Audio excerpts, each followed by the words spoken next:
Hey yo friends, super welcome to this video. Guys, today we're checking out a tactical shooter. I haven't covered much of those in this channel, but here we are. People are calling this the Tarkov killer, or the Tarkov copy, or the Tarkov with potential. Yeah, I kinda call it that. So I mean, I had to check it out. So without spoiling any more of your precious time, let's do this.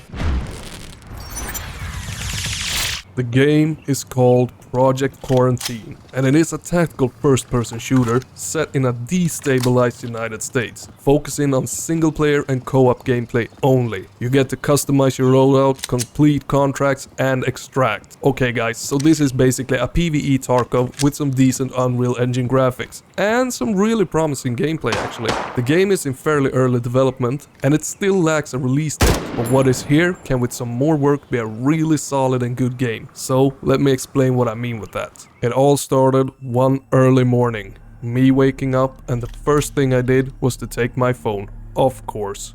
I was met with a very strange thumbnail from another creator stating they were playing the Tarkov killer. I just had to check that out, of course. And my oh my. The game that blasted my morning eyes actually looked really good. I started my investigation work and quickly found out that there was a free demo to play over at that little small place called Steam. I quickly jumped on that and have now played for a few good hours, ready to give my take on the game. So, at its core, Project Quarantine is an extraction shooter, much like Tarkov, which we already stated, but this game focuses on single player experience, which I kind of favor, to be honest. I'm getting too old and grumpy to play Tarkov-like tactical shooters in PvP.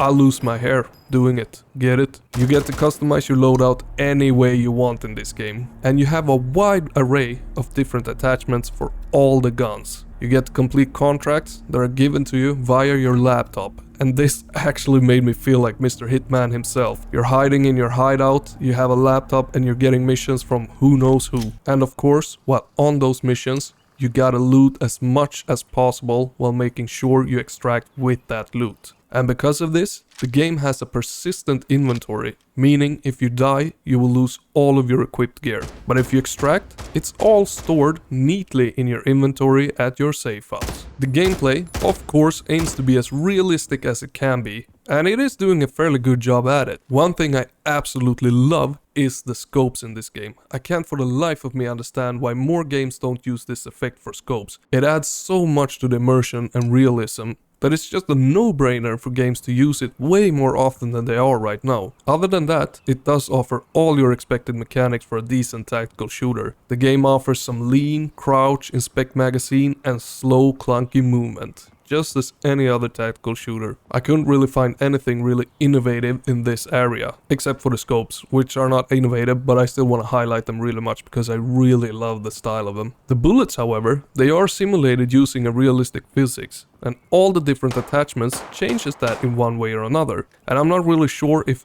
realistic simulated physics is a thing in games for bullets or not, but I thought it sounded pretty cool, and you can really feel the effect depending on what attachments you use. However, reading that this changes so much and that the game focuses so heavily on the bullets, it kinda scared me. But you can clearly see in your inventory what affects what. But while at the vendor, this is nowhere to be seen. You're buying things completely blind. It doesn't show what gun it fits to or how it affects the gun whatsoever.